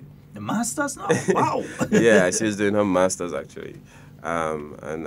She has used the opportunity to develop herself. I also want to mention before I leave, Sheldon, is the youth participation, because we cannot only see the Ministry of Youth as only Imani, which some people like to paint it as the only flagship project that we are doing. The Ministry of Youth have, the Youth Parliament is back on stream, and another opportunity for young persons to be involved. I was involved in the Youth Parliament in the earlys. And I tell you, that was a great, it's a memorable experience, to get a feel. I remember. It get a feel of for a few hours a day to be a parliamentarian. And we see that happening there. I know there are also have several other projects I mentioned, the Project Fly, East, doing where they're focusing on at-risk communities. They are the Project Reach in the prison. So they're doing a lot of work, and we have to commend the minister and her team in the Ministry of Youth for the excellent job that she's doing. A lot of vibrancy, a lot of vigor. I heard it this morning announced that the Youth Parliament commences again in the month of June. Yes. So with the national sitting, but even before the national sitting, Paris. Going with the Paris sittings. Yes. Okay. They're currently doing trainings now, and it's open to everyone. I'm hoping in the Paris sittings, especially, that the community comes out to hear the young persons. Yeah, I hope so. I'm hoping that in the parish ones come on out and support the young people. Yeah. Yeah, because you have some people that they, where the Youth Parliament, and they call on radio and they call on this and they say all sorts of things. Where the Youth Parliament, they stop Youth Parliament. Not knowing it's the New National Party that started the Youth Parliament. Yeah, that's true. And that refined the Youth Parliament, and you have persons like the Honourable Emlyn Pear, the Honourable Senator, the Honourable Devon Romain, who passed through the Youth Parliament. No, not me. I didn't. I went to Youth Parliament and take photos. I didn't sit in the chair. Yeah, Youth Parliament has always been a great experience, and that is one of the activities that a lot of young persons look forward to. As I said, it has always been a good thing for me, and afternoons going to the training and being part and socializing with those young fellows. Even right now, our present acting coordinator of youth, Mr. Royden Bihar, is a product again of the Youth Parliament. He's been through the Youth Parliament as well. So there's so many persons who, on both sides of the political divide, have spent their time in the Youth Parliament. So as we on to that one, and folks, again, the lines are open. We know you're listening, but the lines are open just in case you want to call. As we speak about youth parliament, youth involvement in politics, then over the years, a lot of young people have found politics to be something to stay away from. Yeah. You still find a lot of guys that say they burn out politics. They want nothing to do with politics and that sort of thing. You're a young person, you're involved in politics and so on. What do you have to say to those individuals right now? Well, I understand why they will make such statements. Because I tell you, Sheldon, at 17, I probably would have been saying the same thing. I probably said the same thing. I don't want to get involved in politics. But I've come to the realization that politics is basically everything. I mean, if you ask me, it's if you're serious about your future, it's dependent on the policies that one puts in place. Because if, for example, a government say that, we have to cut back on scholarship, that is one youth or many young persons are going to leave behind. If, for example, we have a bad economy, people are going to become jobless. Frustration. Look at what is happening in Venezuela now. I don't want to get into this, but just the idea for politics is changing simple people's lives. Some people would have had very successful lives are now having to flee the country. So politics is important. So if you're not involved, my question will simply be, are you really serious about your future? Another angle I look at it, Sheldon, is that one of the greatest thing I think humanity, the most important role in humanity is to leave behind your country or your community better than you would have met it. Even if you achieve $1 billion in your lifetime, on your deathbed, you'll be start thinking, what have I done? Because $1 billion no longer mean anything to you. It's not going to give you on your life. But it's really about how have I impacted the lives. Or my children or grandchildren will come into a community or a country that is better than how I met it. That is really about politics. It's really about driving politics and changing lives and helping your brother, helping your sister develop. I see this as an important obligation. I see this as an obligation of everyone that need to be involved in politics. I always tell people I don't believe in the middle. I don't believe you stand in the middle. I believe you take a side. And it's important that we need to take a side. But looking at the parliament recently, and I like this Senate in that you're seeing on both sides of the table, you're seeing young people involved in politics. But I'm kind of disappointed recently in the utterances of one of the young people. Because, believe me, I know the Senate rules and no parliamentary rules. But even outside of that, there's just common decency and courtesy. And I think a discourtesy was done to the National Water and Sewage Authority. Yeah, I agree with that. I would say that. That discourtesy was done to the National Water and Sewage Authority. And a disservice to the people of Grenada. Because here it is, you use the forum of one of the highest bodies in the country to make statements that were untrue. What do you have to say about situations like that? Not necessarily individual, but situations like that. As mentioned, most persons know that I'm good friends with everyone. I'm good friends with the gentleman as well. And I told him personally that that was not a statement to be made in Parliament. As well as Sheldon, I believe when young persons is given an opportunity like this, you have to be responsible. And I don't think immaturity or saying that I didn't know is a term that should be used in a case. Because you see, the reason I say that is the fact that to represent someone and to represent your country in Parliament, one is expected that you will at least go through the different channels. And most people still believe that young people are not yet ready for the sort of opportunities. So when you're given that platform, you have to ensure that you prove those individuals wrong. That yes, young people are indeed ready, and we can make strong statement, a responsible statement. We are responsible individuals. I thought that statement was highly irresponsible, and I think the individual could have gone through the channel if there were indeed a genuine concern. If the individual was genuine about fixing the problem, the individual should have gone through the different channel. I don't see the need for this dramatic acting sort of Denzel Washington performance, in fact, in Parliament. There was no need for that. I think he should have just simply gone to, the letter to Nawasals wrote on the 26th and Parliament was on the 25th. So in other words, you do what you had to do. First, you did it last. And what you had to do last, you did it first. I could tell you why. But, you don't say anything here, but I know that certain people would make representations to the Governor General to remove certain people. So they had to kind of grandstand to... Anyway, you sort that out. Yeah, so youth in politics. But what has been... Because you said more and more young people are coming. They want to be involved in it. I think one of the problems that we've had before, and even during my time as a youth involved in politics, I think one of the problems we had is a misperception of what politics really is. And I think many of us, I know, many of us before have been responsible for that. Many of us before. I take responsibility too. In that some people see politics as a negative thing. Yeah. So they don't see politics as what it's supposed to be. Politics is supposed to be about how do I, the individual, give of my time, my expertise, my blood, my sweat, my tears to help others. That's exactly what it is. That's basically what politics is about. But there are those out there who perceive politics as, okay, let's see how quick you could fill your pocket. And there are those out there who perceive it as, oh, these individuals only want to jump a plane and fly here, and they're driving in big ride and that sort of thing. And the thing is that, you know, if they get the opportunity and they get into the position, then they realize that they've made a serious miscalculation about the plane rides between here and the UK are no fun. No, it's no fun. 8 hours in a thing that you have no control over, and your leg fall asleep on you, and you're sleeping with your neck twisted, and you arrive to somewhere, to a conference, and then it's straight from the airport to the hotel to the conference.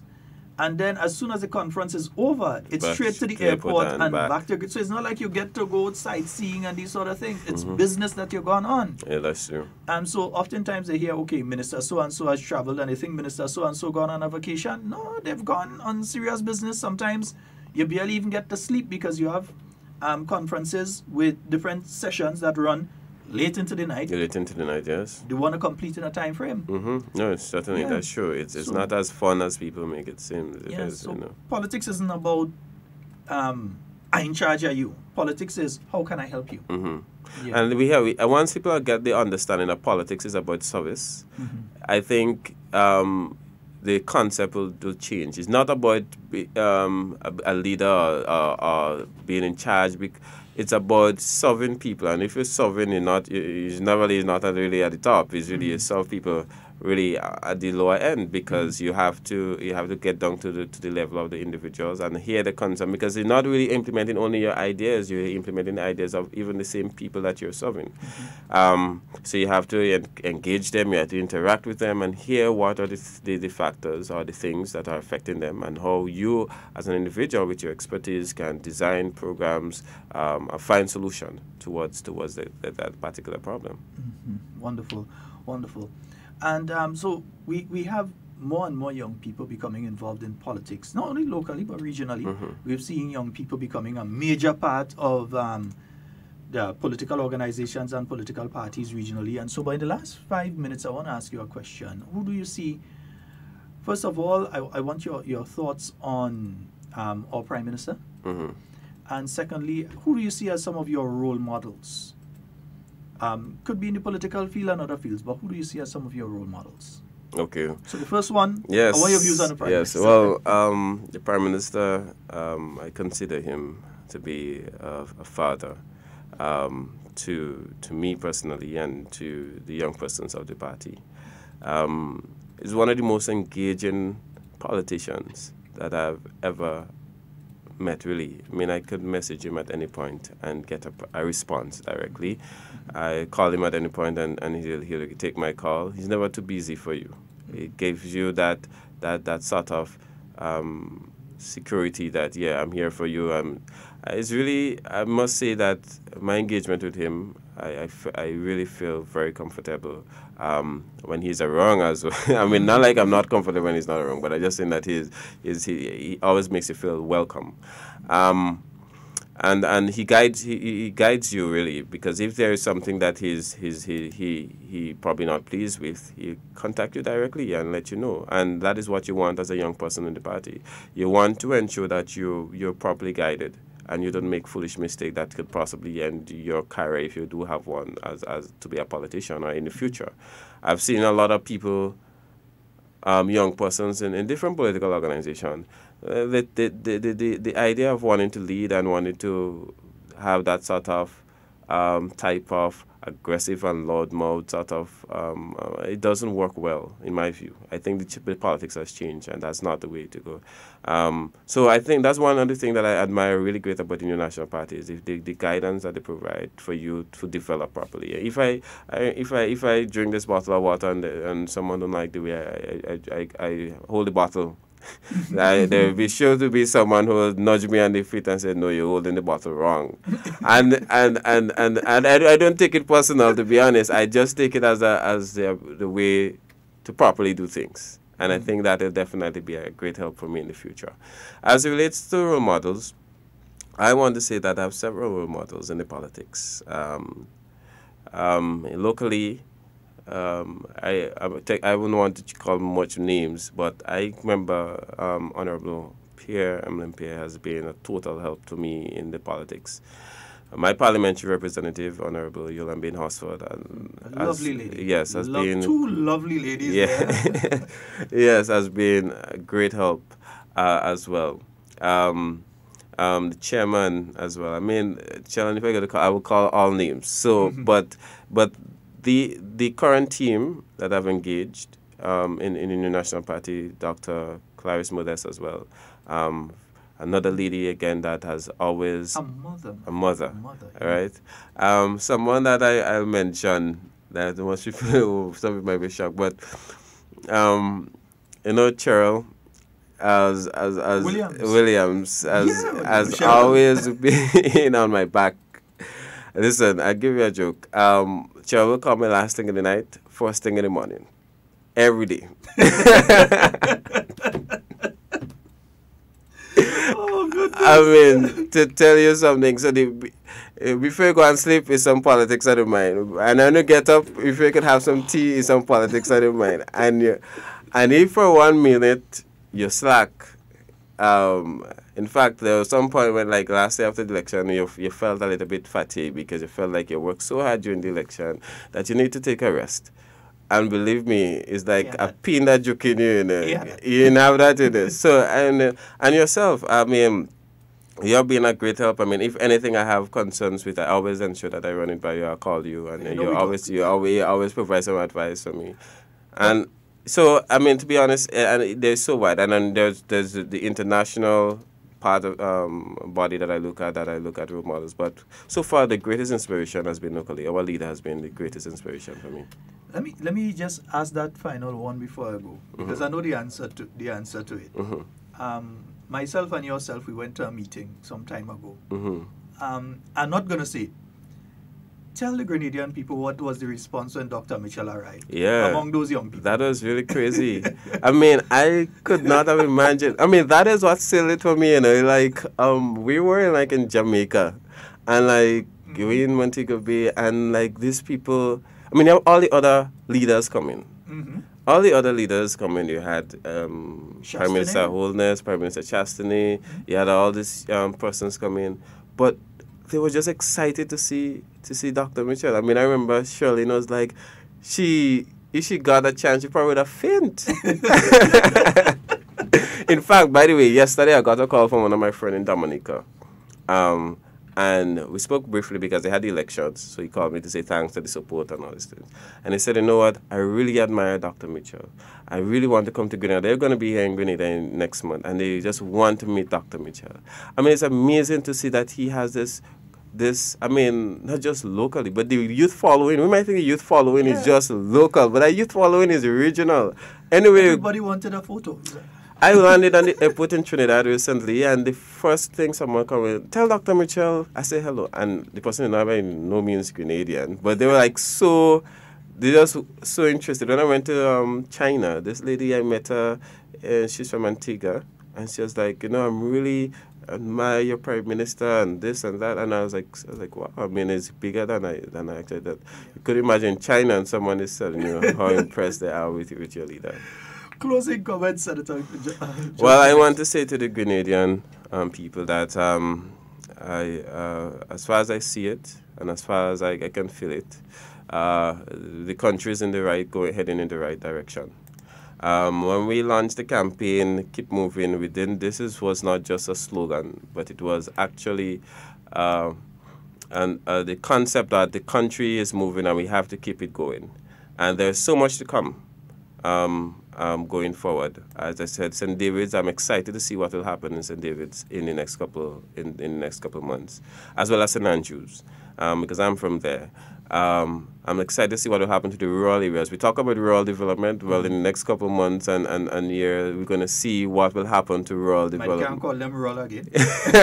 And that's the fear, actually. The biggest fear is that if we move so aggressive with the development in the rural areas, that the dynamics actually switch. So that's the biggest fear that I have.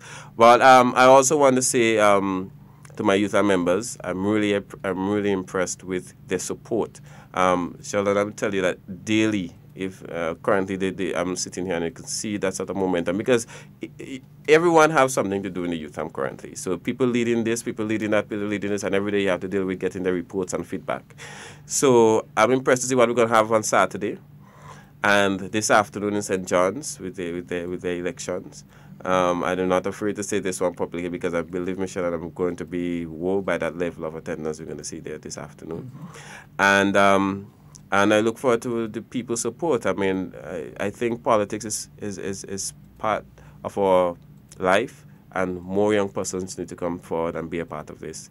And finally, we just want to talk briefly on the bingo that is coming up. Really, what is going to happen with this is that we're having this activity that will also work towards developing activities, community-related activities. So this is not the funds that is going to be used there. Is really to work as it relates to the community development.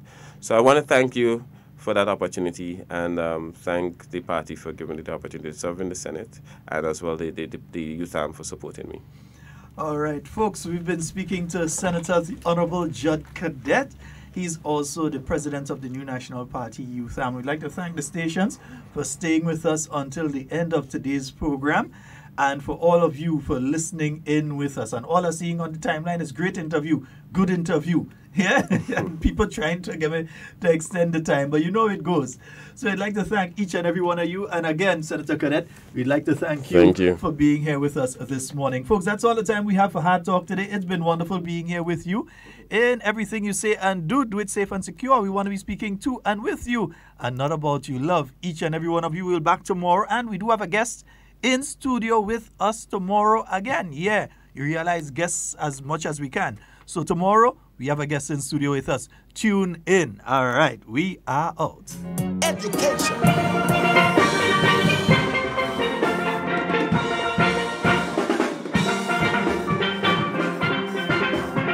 Hello, my name is Michaela Williams, winner of the Festival of the Arts Secondary School Solo Pan Competition. And these are my colleagues. We are members of the Full Comanchero Steel Orchestra, your current panorama champions. Having won 3 of the last full panorama competitions in Spice Mass. We are inviting you to Spice Mass 2019, especially junior and senior panorama, at the National Stadium on Saturday, 10th August 2019. Come and enjoy the experience, the excitement, and the skills of the players of the various steel orchestra. Suzuki Pan Wizards, Republic Bank Interlaps, New Dimension, Panacea, Melody Warriors, Rainbow City All-Stars, Grand Roy Pan Angels, Digital Florida All-Stars, and of course, Flow Comancheros.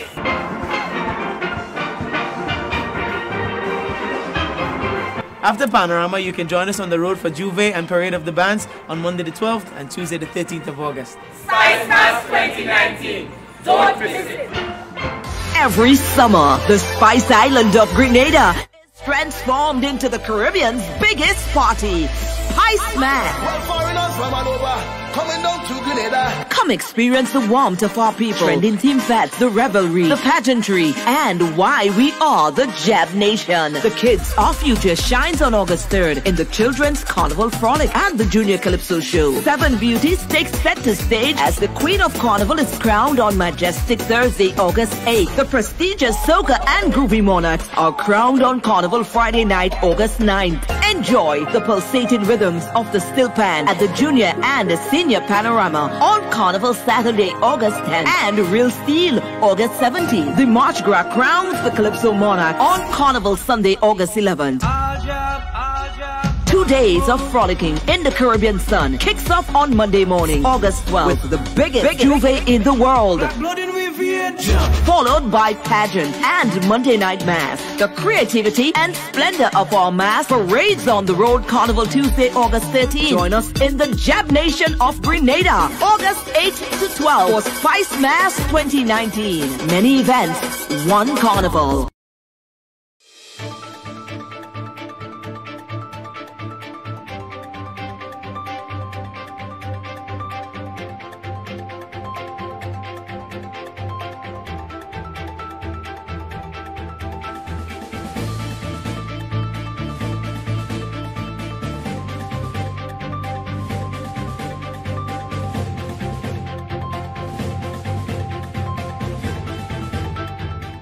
New Imani program takes the spotlight with the graduation of 11 trainees from the St. George's University.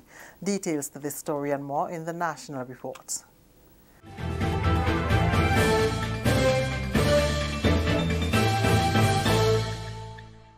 With the details to the news for Tuesday, May 21st, I am Leslie Ann Johnson. The Ministry of Youth Development is optimistic that by 2022, the academic advancement component of its new Imani program will reach its full potential. The program has been in the spotlight since the graduation of 11 of its trainees from the St. George's University on Saturday.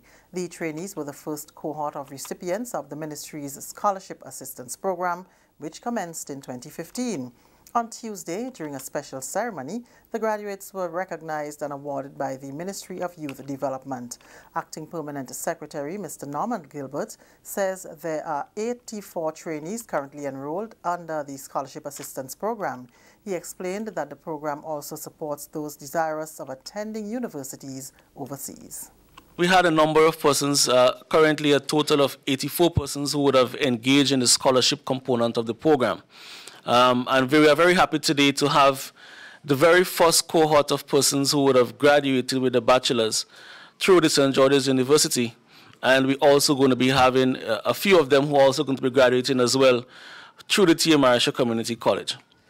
I also want to inform you that outside of those two universities or colleges, we also have trainees in other colleges around the world, inclusive of Midwestern University in China, University of the West Indies at the Jamaica campus.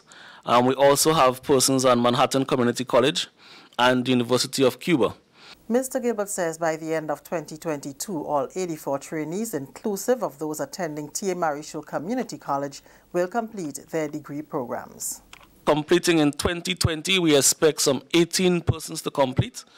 In 2021, we have 16. And in 2022, we expect 17 based on the current enrollment of persons within the program. So by 2022, we expect that all 84 persons will be graduating with some bachelors, and this is very commendable. Lindy Jackasal and Tara Nicholas were two of the batch of 11 that graduated on Saturday, and they were high in praise of the new Imani program. They both agreed without the assistance, their dreams were fruitless. Don't let that dream just be inside you. Act on that dream. I got the opportunity to explore the teaching profession, and I'm now a nurse, and I'm very happy I graduated on Saturday with a Bachelor's of Science in Nursing, and I'm very happy and I'm excited to be a part to work under the Ministry of Health and to give back to my country, because my country gave a lot to me, and I really appreciate that a lot. And I would like to also take this opportunity to thank the Ministry of Youth for accepting my application how many years ago into the program, not knowing what I had in store for me along the way, to the Imani program for never giving up on me and gave me that scholarship opportunity as well. I'm very grateful for that. There is hope for the young people in this program. I am now a graduate of the St. George's University, holding a bachelor degree in business management.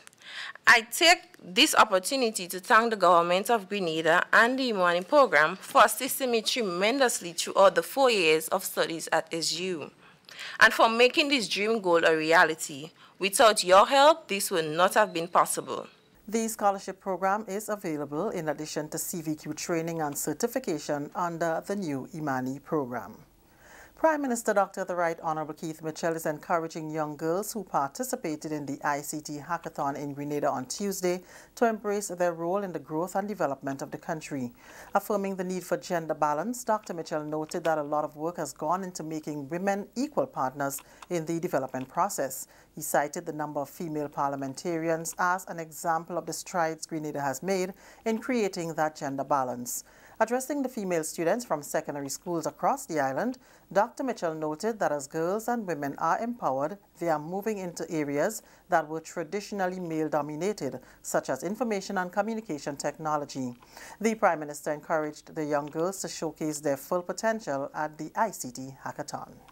Today, as you refine the project ideas you have developed over the past 2 months, you will do so against the backdrop of a ticking clock. It is a similar ticking clock that regional governments face in taking steps to ensure that ICT is fully integrated into our developmental agenda. We must refine, therefore, our national and regional agendas to take into account the game-changing potential of ICT. More than 100 girls representing rising talent in the ICT sector participated in Tuesday's hackathon. It is part of International Girls in ICT Day celebrations over the world.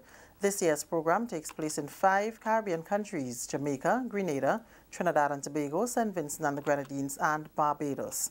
CEO in the Ministry of Education, Mr. David Andrew, who spoke on behalf of the Honourable Minister, says women have played a major role in the development of ICT and technology, and this project provides a good opportunity for girls to make a positive impact in the field of technology. This project offers a launchpad to our girls to develop themselves to be women of distinction in the field of ICT. You can't hack well if you don't have coding skills and a grasp of computing. I urge every one of you young ladies to grab this opportunity with both hands. The skills that you will acquire in this exercise could change your life forever. This is the National Report. More news after the break. It's coming, the new family of EC Polymer Notes. What is different about these notes? The feel. Polymer notes are made from a thin plastic film which makes the notes feel smoother than the paper notes. The orientation. The notes have a portrait orientation. You will read the notes from top to bottom instead of left to right as you do with the paper notes. Unique tactile feature. The front of each note has raised bumps at the top left-hand corner. These bumps form shapes that are familiar to you. Holographic foil strip. This feature is on the $20, $50, and $100. When you tilt the notes, the images and colors in this section will change. New image on the $50. The back of the $50 bears the image of former governor of the ECCB, the late Honorable Sir K. Dwight Venner.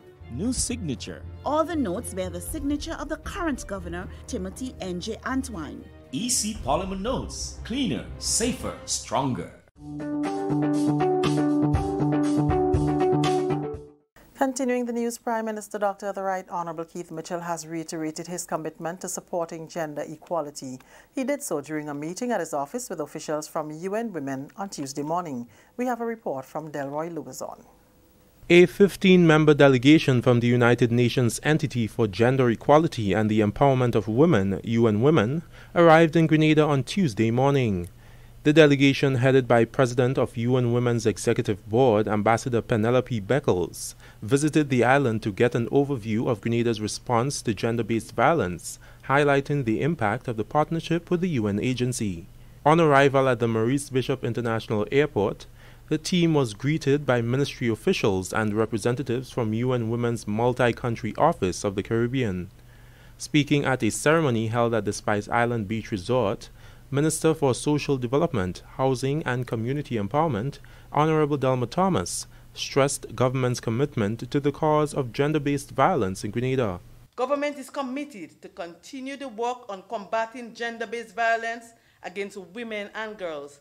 The medium-term agenda identifies strengthening interventions to combat domestic violence and child abuse as one of the priorities for 2019 to 2021. Although a significant amount of work has been completed in this area, there is need for continuity to build on the past work and to make additional effort to ensure that gains made are not rolled back. President of UN Women's Executive Board, Ambassador Penelope Beckles, highlighted some key areas in which support will be provided to Grenada by UN Women. One of such is assisting the country in being more resilient to climatic changes. As we enter the hurricane season, June, I think for all of us in the Caribbean, it's almost like panic time because we know what has happened. We remember Ivan, and we know the challenges that Grenada faced, and we know the extent to which Grenada has been resilient and how much you have built back since then.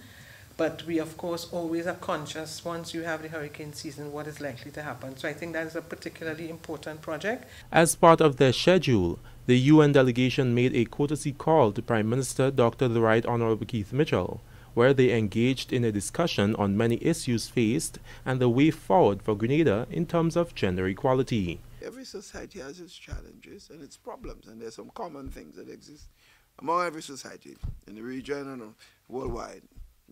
The question of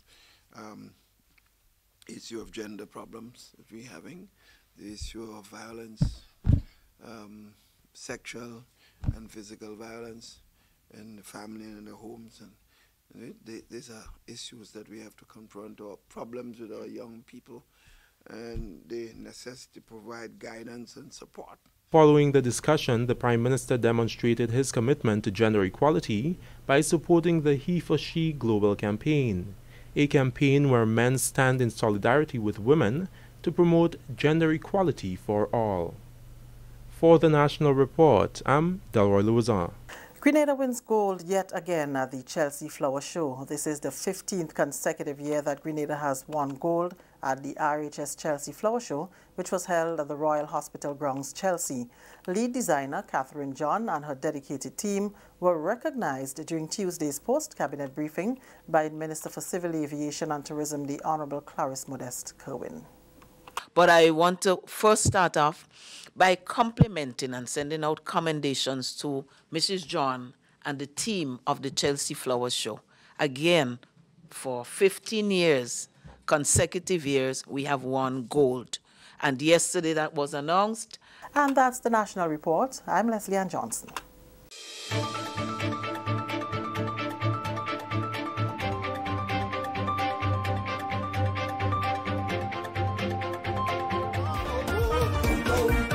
I really love it. 2018 was great. 2019, this will be epic. This is me, Scholar, 2018 Calypso Monarch of Grenada, and I'm inviting one and all to come down to Grenada for Spice Mass, the greatest, biggest festival in all of the world. I'm inviting you to the Mardi Gras, where I will be chasing after history. This year, the Mardi Gras, this will be the greatest Mardi Gras of all the Mardi Gras. All the bards will be coming. I want to tell Mr. Killer, come over the message to lava. come over. Man, if you want to win the monarchy, do head reduction surgery. The talk going around the tongue. Your head too big for the crown. So listen to what I say. Forget policy. So what are you waiting for? Just book your ticket and come down. Last carnival was real bacchanal, and this year going to be the mother of all. The boom boom going to ring, artists going to sing. Pam pam. Big up